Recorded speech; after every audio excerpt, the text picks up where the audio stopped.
കോഴിക്കോട് കൊടുവള്ളിയിൽ 12-കാരനെ മോഷണക്കുറ്റം ആരോപിച്ച് മർദ്ദിച്ച സംഭവത്തിലെ മുഖ്യപ്രതി പോലീസ് അന്വേഷിക്കുന്നതിനിടെ വിദേശത്ത് കടന്നു. കൊടുവള്ളി സ്വദേശി ഉവൈസ് ആണ് ദുബായിലേക്ക് രക്ഷപ്പെട്ടത്. കോഴിക്കോട് വിമാനത്താവളം വഴിയാണ് ഇയാൾ രാജ്യം വിട്ടത്. കേസിലെ മറ്റു പ്രതികളായ ഉവൈസിന്റെ പിതാവ് റസാഖ്, മാതാവ് സീനത്ത് എന്നിവർക്കായും പോലീസ് അന്വേഷണം ഊർജിതമാക്കിയിട്ടുണ്ട്. പോലീസ് അന്വേഷിക്കുന്ന കേസിലെ പ്രതിയൊക്കെ എങ്ങനെ ഇത്ര നിസ്സാരമായി രാജ്യം വിടുന്നു എന്നുള്ളത് ചിന്തിപ്പിക്കുന്ന കാര്യം കൂടിയാണ്.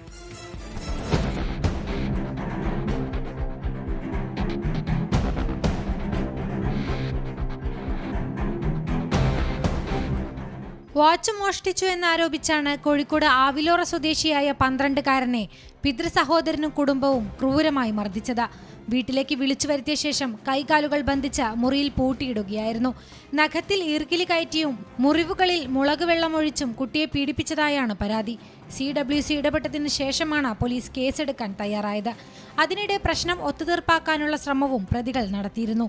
കുട്ടിക്ക് സൈക്കിൾ വാങ്ങി നൽകാമെന്നും പണം നൽകാമെന്നും അടക്കം വാഗ്ദാനം നൽകിയെന്ന് കുട്ടിയുടെ രക്ഷിതാക്കൾ പറയുന്നു. പോലീസ് അന്വേഷണം ആരംഭിച്ചതിനു പിന്നാലെ കേസിലെ മുഖ്യപ്രതി കൊടുവള്ളി സ്വദേശി ഉവൈസാണ് ദുബായിലേക്ക് കടന്നത്. കേസിലെ മറ്റ് പ്രതികളായ ഉവൈസിന്റെ പിതാവ് റസാഖ്, മാതാവ് സീനത്ത് എന്നിവർക്കായും പോലീസ് അന്വേഷണം ഊർജിതമാക്കിയിട്ടുണ്ട്.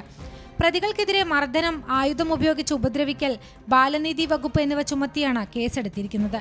സംഭവത്തിൽ CWC കർശന നടപടിക്ക് ഉത്തരവിട്ടിട്ടുണ്ട്. 24 കോഴിക്കോട്.